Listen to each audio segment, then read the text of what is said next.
Huh? Uy, Mare! Uy, Mare! Bakit? Napapansin ko, ba't parang ang lungkot mo ngayon? Nako, Mare, minsan kasi naiisip ko kung makakapunta ba ako sa langit pag namatay ba ako, ganun. Sus, yun lang pala eh. Alam mo, may solusyon ako dyan sa iniisip mo. Ha? Solusyon?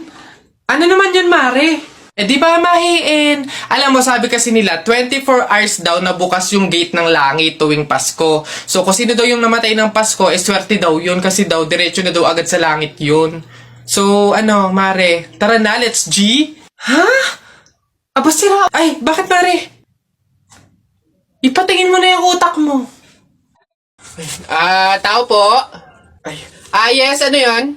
Ito na po yung order ng pagkain. Ay, oo, buti naman dumating na. Nagutom kasi ako ngayong gabi. Tinatamad naman ako magluto, kaya umorder na lang ako. Sige, salamat, akin na.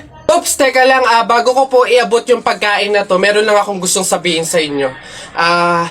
Alam nyo ba na pamahiin na bawal mag-abot ng pagkain tuwing gabi? Malas daw yun. Ay, sorry, hindi ko alam.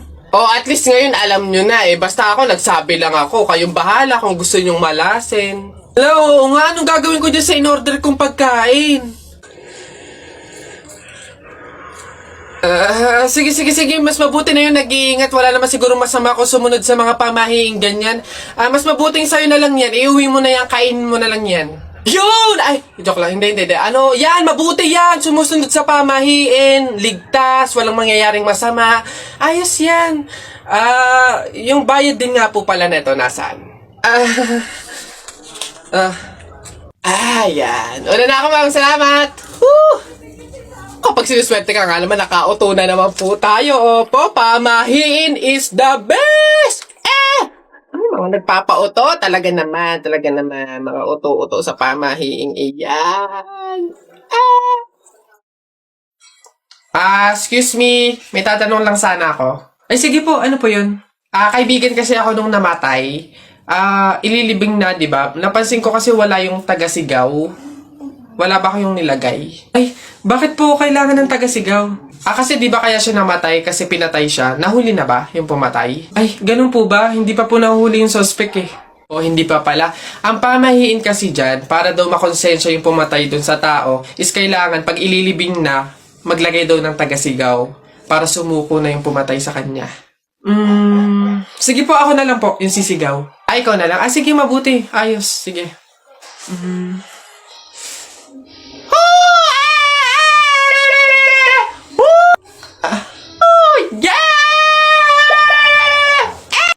Tao. Oo. Parte ng katawan ng tao? Hindi. Artista? Oo. Philippines? Oo. Channel 2? Oo. Lalaki? Hindi. Babae? Oo. Vice ganda? No. Wait lang. Sikat to? Oo.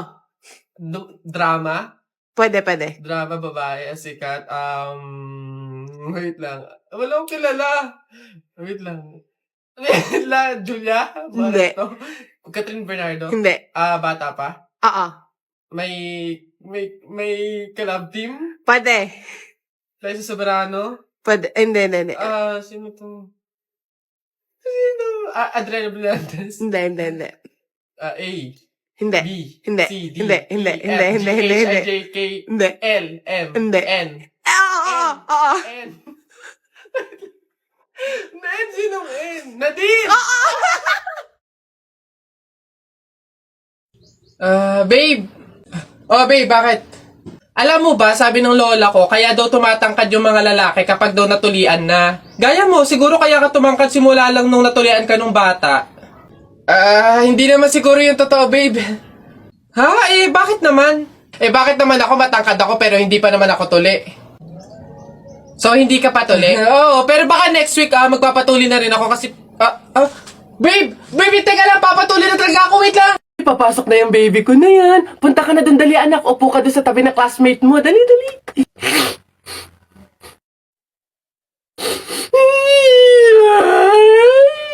Ay, sige, magagalit si teacher, nak. Sige. Tahan, anak. Dito lang si mama sa labas. Titignan ka lang. Oo. Dito lang si mama. Oo. Dito lang ako. Sige na, dali. Dito ka lang? Nak, dito lang si mama. Dito lang sa labas. Titignan kita, ha?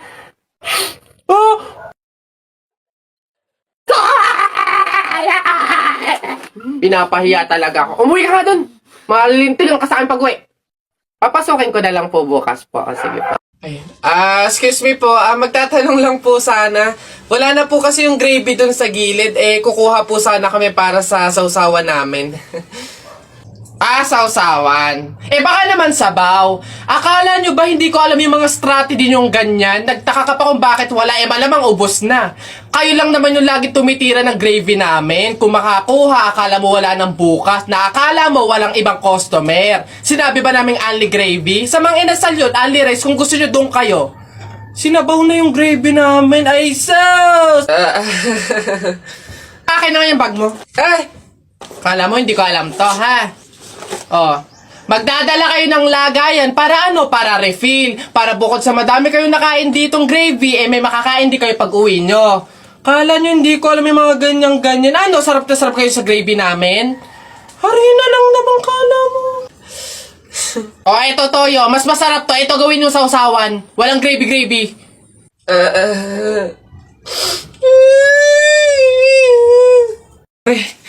Patay ako.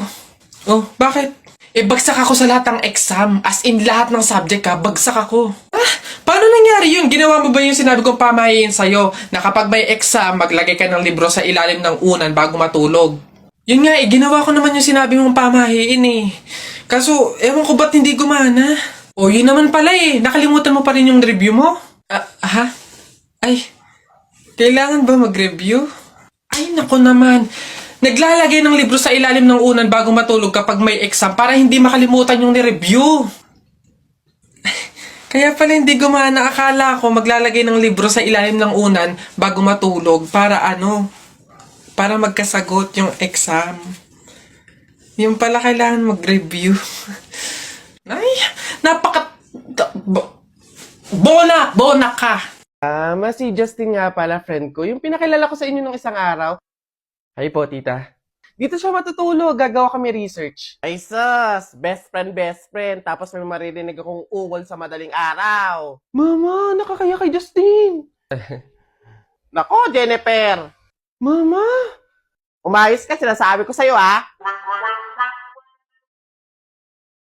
Okay, class. So, math naman tayo ngayon. May 5 ibon. Binaril ko yung isa. Ilan yung natira? Juan. Wala po, ma'am. Ha? May 5 kang ibon. Binaril ko yung isa. Ilan natira? Marunong ka ba magbilang, Juan? Bobo ka ba?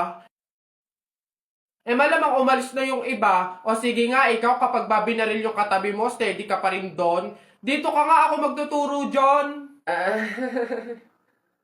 Kakabagot naman. Ay, pre! May challenge ako sa'yo. Ano na naman yun? Wag na nga pala.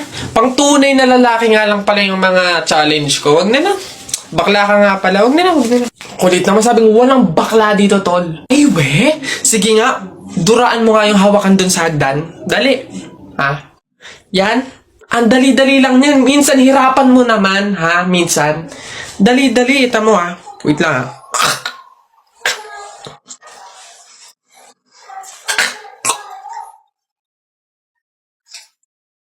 Ayun. Sabi na. Yak. Gagi, ano to? Kanini ba? Nice one down. Tingnan natin yung iba. Ay, Gagi, si Sir nahawakan. Shucks, Gagi. Nakaw! Patay ka na naman.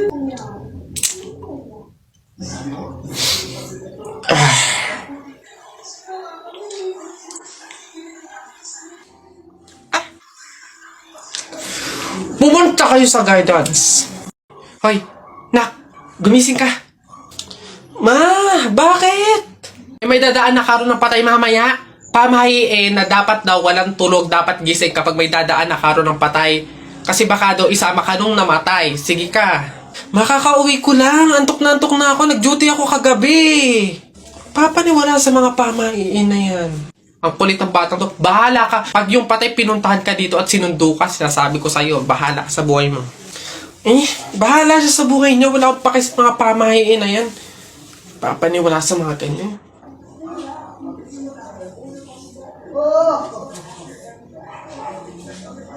Ma, di ba sinabi...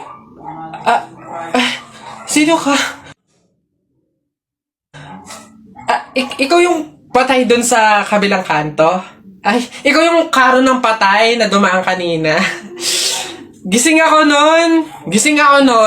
Oo, nung dumaan ka kanina. Joke lang yung kanina kung narinig mo. Joke lang yun. Gising ako nun.